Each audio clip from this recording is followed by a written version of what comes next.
ආර්ය අෂ්ටාංගික මාර්ගය. අපි ජීවත් වෙනකොට රස්සාවට යනකොට ගෙවල් වල එනකොට මේ මිනිස්සුන්ගේ අඩුපාඩු මොකවත් දකින්නේ නැහැ.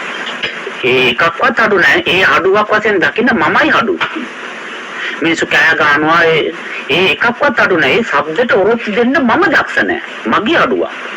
ඒගොල්ලෝ කෑ ගන්නව නෙමෙයි. ඒ කෑ ගන්න පරිසරයට ඔරොත්තු දෙන්නේ නැති තරම් මම දුර්වලයි. මගේ අඩුවක්. එහෙම සියලුම දේවල් තමන්ගේ අඩුව තමන්ගේ දුර්වලකම් කියලා ගන්නවා. ලෝකෙ කිසිම කෙනෙක් කියලා දකින්නේ නැහැ. සම්මා දිට්ඨියක් මේක. නිවැරදි දැක්ම. දැන්නත් ප්‍රශංසා කළා දෙකම කුසල අකුසල වශයෙන් ගන්නවා.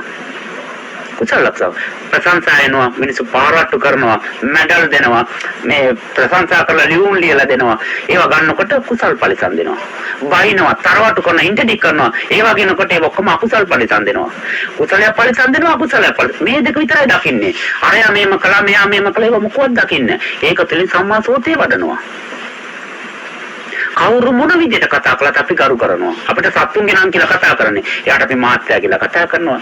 කෑම කෑවද කියලා අහනවා. ආශිර්වාද කරන එයාගෙන වෙන කෙනෙකුට කතා කරනකොට යාර ඕම ගරු කරලා කියනවා. බොහොම ශ්‍රේෂ්ඨ කෙනෙක්. අපි අඩුපාඩු දැක්කම ඒක නුනට කතා කරලා ඒක නිවැරදි කරන කෙනෙක්. කවදාවත් තමන්ගේ යට තියෙන කට්ටිය වැරදි කරනවට කැමති නැ තරවටු කළා කොහොමද අදා ගන්නවා. තාත්තා වගේ වගකීම් දරන කෙනෙක්. හොඳ ශ්‍රේෂ්ඨ ගුණ ධර්ම අපේ දෙමව්පියවත් අපේ අඩුපාඩු එහෙම ඇති වෙන්නේ මේ මාත්‍යාට තින්න අපි වාසනාවන්ත ඕම ගුණකතනයක් කරනවා. ඒක කවුරු හරි රෙකෝඩ් කරලා යාට දුන්නාම යාට වාකන්න වෙනවා. එයා හිතන මෙච්චර බයිනවා මේ මිනිස්සුන්ට. මේ මිනිස්සු මං ගැන මෙහෙමද හිතන්නේ. කොච්චර හොඳ මිනිස්සුද. එහෙනම් මන් ටික වෙනස් විය යුතුයි. එයා හැදෙනවා. ලෝකෙ කිසිම කෙනෙකුට අඩුවක් කියන්නේ නැහැ. කිසිම කෙනෙකුට දොස් කියන්නේ නැහැ. එලා දකින්නේ විවේචනය කරන්නේ නැති තැන ඕපදූප කතා කරන හැමෝටම හොඳ කියනවා. සම්මා වාචාව. නිවැරදි කතාව. කවුරු මොන විදිහට ජීවත් වුණා මොන විදිහට හැන්දත් මොන පාටි ෆන්ක්ෂන් වලට ගිහලා නටලා අරව මේක කළ විකාර කරුවත් අපි කවදාවත් මත්පැන් බොන්නෙත් නැහැ ඒ වගේ විකාර කරන්නෙත් නැහැ පිළිවෙලට ජීවත් වෙන මැරෙන බව අපි දන්නවා ලෙඩ වෙන බව අපි දන්නවා වයසට යන බව දන්නවා කවදාද මේ බැලුම් බෝලෙන් උස්ම ටික ගියාම එකතැනම වැටෙනවා මිනිස්සු වල දානවා නැත්තම් පුච්චනවා අපි ඒක දන්නවා ඒ නිසා ඕනට වඩා උඩපයින් වැටුණා මනතුරු වැඩි සීලය තුළ විනය තුළ පිළිවෙලට ඉන්නවා. අපි කියනවා අපිට ටිකක් අගුණයි ඒවා. ඒ නිසා අපි ගන්නෙ නැහැ. අපිට ටිකක් පොරොත්තු දෙන්නේ නැහැ. ඒක නිසා අපි බොන්නේ නැහැ. නැටුවා මාරිය අමාරුයි. තේට්ටු ඒ නිසා නටන්න විදියක් නැහැ. ඕගොල්ලෝ නටන්න. ඕගොල්ලෝ මේ සසරේ දුක තේරුන්නේ නැහැ. ඒ නිසා ඕගොල්ලෝ නටන්න. ඒ විදිහට අපේ විනය සීල තුළින් කම්මන්තේ වායාම හදනවා අපි. කිසිම කෙනෙක් මේ පිළිබඳව කටයුත්තක් හිතන්නේ කිසිම කෙනෙක් පිළිබඳව අනවශ්‍ය දෙයක් කල්පනා කරන්න රාගික දේවල් තෘෂ්ණාදික දේවල් ලෝභ දේවල් පලි ගන්න දේවල් මොකවත් කල්පනා කරන්නේ සම්මා සතිය වඩනවා සම්මා සමාධිය වඩනවා මේක රස්සාව කරගෙන ජීවත් වෙලා ලක්ෂණට හැම මොහොතේම වඩන්න පුළුවන් එක සතර සතිපට්ඨානේ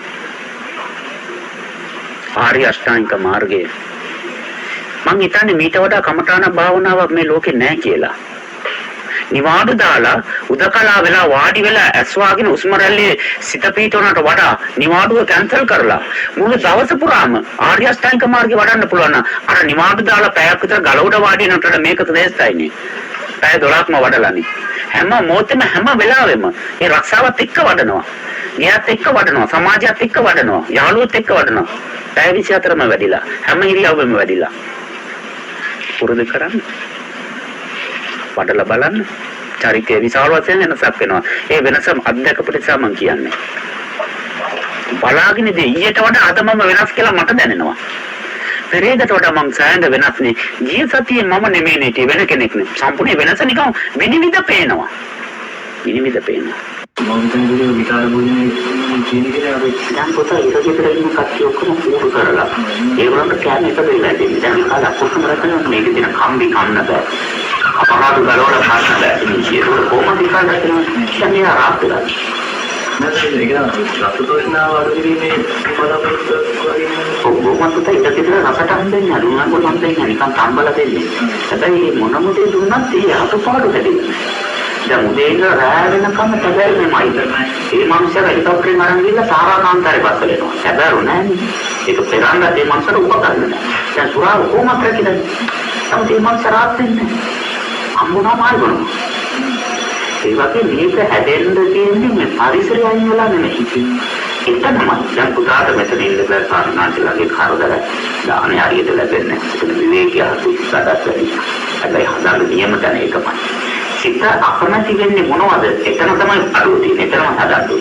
දැන් සිත කැමැති වෙන දැන ප්‍රශ්න අඩුයිනේ. ඒ කියන්නේ අඩුපාඩු දෙන්නේ නැහැ. ප්‍රශ්න වැඩි දැන සිතට අපහසු තැන් වල ප්‍රශ්න වැඩි. ඒක සිතේ අඩුපාඩු කමනවා. ආන්දෝලනට බයින් දෙනවා, පුදුරන් දෙනවා. මේ අසනීපය වගේ වරල්ලාගෙන බොරුවට නිදා ගන්න දෙනවා. අයි බඩේ කැක්කම හොරට කටු ගන්න ගියා. ඒක තමන් තුළ තියෙන කපටිකම් ඔරබොරු ඔක්කොම දැන් මතුවෙනවා. මේ මතුවෙන ඔක්කොම ටික නිරෝධ කරනවා නේද? මම හදනවා. ආන්දර අක්කරයක් අතු ගන්නක මම අක්කර දෙකක් අතු ගන්නවා. අතු ගන්නයි ආන්දර මට යම් කිසි දෙයක් දෙනවා. දැන් මගේ හිත එකඟ නැහැ. එකඟතාවටපත් කරනවා. හිත කැළඹෙනවා. ඒ කැළඹෙන එක ඒක තුළින්ම නිවෙන්න හරිනවා. ආන්දර මට නිතරම බයින බැනුම් ආන්න මුලාන්තිලකට යනවා. ඒ සෝනාතිකලා සබ්බානින්නේ. ඇඳලා කියන ස්වාමීන් වහන්සේ මුවාන්සේ බයින අද බැන්නේ නැහැ. අමතකුණා ඒක මතක් කරලා කැමති මොනාරි බනින්ද. ඒක කල්පනා කරන බනින්න මගේ අඩුව තියෙනවා. බැනුම් ආන මේ මනසේ ගාරුව නැතිලා. අන්න බලන්න ඉතන මෙදලා හැදෙන්නේ නැති. ප්‍රශ්න ගැටලු හැමතැනම තියෙනවා. දැන් අපි මෙතන ගියා. ගියදම ගැටෙනවා. දැන් මෙතන දැන් පුතාට ඉන්න බෑ කියනකොට මේ ලෝකෙ කොහෙවත් ඉන්න බෑ කියලා තමයි මම සාධකයක් දෙන්නේ. ඇයි මෙතන අඩුපාඩු හොරොත්තු දෙන්නේ නැහැ කියලා කියන්නේ ලෝකෙ අනිත් අංගවල හොරොත්තු දෙන්නේ නැහැ. මේ අතරමා භූතයම නැතන තියෙන්නේ. මේ නාම රූපම නැතන තියෙන්නේ. දැන් මෙතන ස්වාමීන් වහන්සේලාට කිව්දලා. එතන කියනවා කිතර කක්කියක් දෙන්නේ. එලාවට කියන්නේ සතුට දෙන්නේ. ඉලාව කරදරයි කොහොමද ගෑ ගන්නවා සාර්ථක වෙනවා. එතරම් කරදරයි ලෝකෙ කොහෙවත් ඉන්නේ. හැබැයි යම් කිසි තැනක යට ඉන්න පුළුවන්. මෙතන ජීවිත කාලෙම ඉන්න පුළුවන්. මැරෙනකම්. යට ලෝකයක් නැතන ඉන්න පුළුවන්. ඒ ලෝකෙ තියෙන මේ අර සමීකරණය දන්නවා. අතිරූපදේශ වාසෝත් කියලා කියන්නේ දියහැලි තියෙන ලක්ෂණ සුන්දර ප්‍රදේශයක් තියෙන මාර්ගඵලලාභ උත්තරමව පිරිච්ච තැනක් නෙමෙයි. අතිරූපදේශ කියන්නේ මම මේ දැන් වර්තමානයේ ඉන්නේ කාලේ දීපේ දේශේ කුලේ මව කවුද කියන කර්මය. මම කරපු දේ කියන එක. ඒකට මට මේ ඔක්කොම කර්මානුරූපී ලැබිලා තියෙනවා. මේක තමයි ප්‍රතිරූපදේශය. එහෙනම් මම මේ පේන දේවල් තුලින් මගේ කෙලස් ටික හදා ගන්න ඕනේ. ඇයෙන දේ තුලින් මගේ අඩුපාඩු හදා ගන්න ඕනේ. දැනනදී, ඇඟිනදී, සිතනදී මේ ආයතන හයන්නේ කර්ම හැදෙන්නේ. ආයතන හයෙන් තමයි මගේ ඉපදුනේ. කර්ම හැදෙන්න වෙනකොට ආයතන හයම වාලා කර්මයක් හදන්න කුසලයක් වකුසලයක් හදන්න බෑ. ආයතන හයෙන් තමයි කර්ම හැදෙන්නේ. ඒතකොට මේ ආයතන හය අඩුපාඩු ටික මට මෙතන ඉඳලා ගන්න පුළුවන් නම් එයා ඉන්නේ ලෝකෙ උත්තම ප්‍රතිරූපදේශයේ සුදුසුම ප්‍රදේශයක. එනම් මේ ලෝකේ හැමතැනම ඒ අයට සාපේක්ෂව ප්‍රතිරූපදේශ තමයි. කොහොමද සුදුසු තැන ලැබුණ දන්නේ නැහැ. අපි මේ සුදුසුම තැන ඉන්නේ කියලා. දුටිකාදාත සාමාන්‍ය භූමියේ පිටින්ම ප්‍රශ්න කරන්න බෑ දෙනකොට. උල බයිති රාත් වෙන්න පුළුවන් නම් සාමාන්‍ය භූමියක මම හිතන්නේ ඒ තරම් අමාරු තැනක් කොහෙවත් නෑ ලෝකේ. ඒ වෙලාවට අපි සම්පූර්ණව ඇතුළේ ඉඳලා භාවනා කරනවා නම් ඒක භූමියේ ප්‍රශ්න තියෙන්න පුළුවන්. හැබැයි ඉතර මේ මොළොඳ වැඩ අපි කරන්නේ නැති නිසා භූමියේ ප්‍රශ්න තියෙන්න බෑ.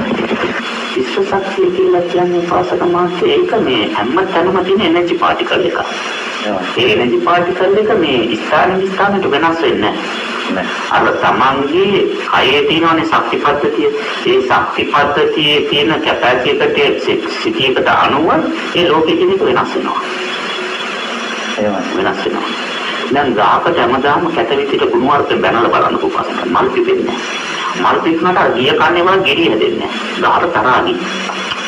ඒ වගේම ගහට ආදරෙන් කතා කරලා බලන්න. ආශිර්වාද කරලා බලන්න. හොඳට වතුර දාලා බලන්න. ඒ අතුවේම කොළේම හත දාලා බලන්න හැමදාම. නියමෙට මල් පිපෙනවා. අර කන්නට වඩා මේ කන්නේ මේ ලෝක. ගෙඩි වැඩි.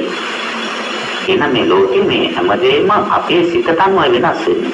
මම දුස්සීල වෙලා මෙතන වාඩි වෙලා කිය මේක එන කට්ටිය ඔක්කොම අඩු වෙනවා. ධාරික වඩු වෙනවා. මේක ගස්කොළන් කො වේදෙනවා. වයින්නේ විනාශ වෙනවා. මම ලෝකෝත්තරව ධර්මය හොඳට අවබෝධ කරගෙන නිතරම ලෝකෝත්තර සිතිවිලි දෙන්නේ කිය මේක හැමදේම අපේ ගස්කොළන් ගස්සනයි. මේ හැමදේම සුන්දර වෙනවා. හැමදේම ලැබෙනවා. එහෙනම් තමන්ගේ ಗುಣධර්ම මත තමයි ඒක තීරණය වෙන්නේ. ಗುಣධර්ම වැඩි කෙනා කීරිවණේට ගියාම කීරිවණේ හරි ලස්සනයි. ඊටම මෙච්චර ලස්සන තැනක දෙන්නේ උන්වහන්සේලා. ඒ උන්වහන්සේලා ගුණවලට ඒක ලස්සනයි. ඒ කටුපගුරු උනත් ලස්සනට පේනවා.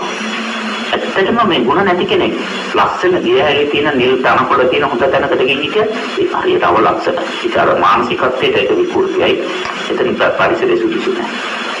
ඒක ගුණ මත තීරණය වෙන්නේ. බුදුහාමුදුරුවෝ සම්මා සම්බුද්ධත්වයට පත් වෙලා ඉන්නකොට මේ සුන්දර සුකරයා මේ සත්තු මරි කොහොමද? නේද? එතකොට ගෞතම බුදුහාමුදුරුවෝ සම්මා සම්බුද්ධත්වයට පත් වෙලා ඉන්නකොට උන්වහන්සේ ළඟ ඉන්න කට්ටිය කොහොමද වැඩෙන්න එපා තමයි පාසක මාත් කියන විදිහට.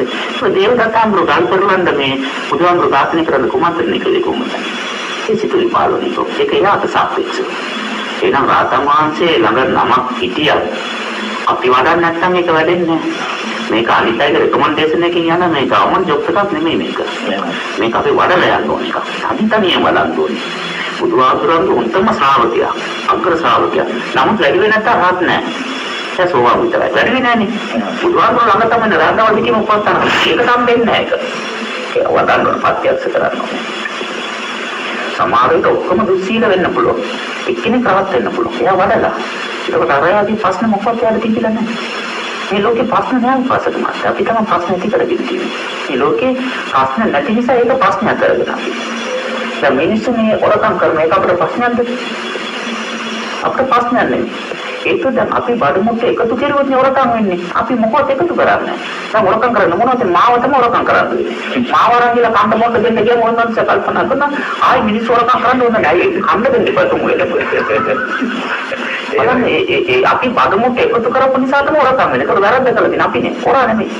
ඔරා මොකක් කරලා නැහැ. ඔරා උදව් කරනවා අත්තරින්න. අපි අත්තරින්න තල්ලාගෙන ඉන්න එක උද්බ කරලාගේ හරන් ගිහලා අත්තරින්න පුරුදු කරනවා අපට. උදව් කරනවා.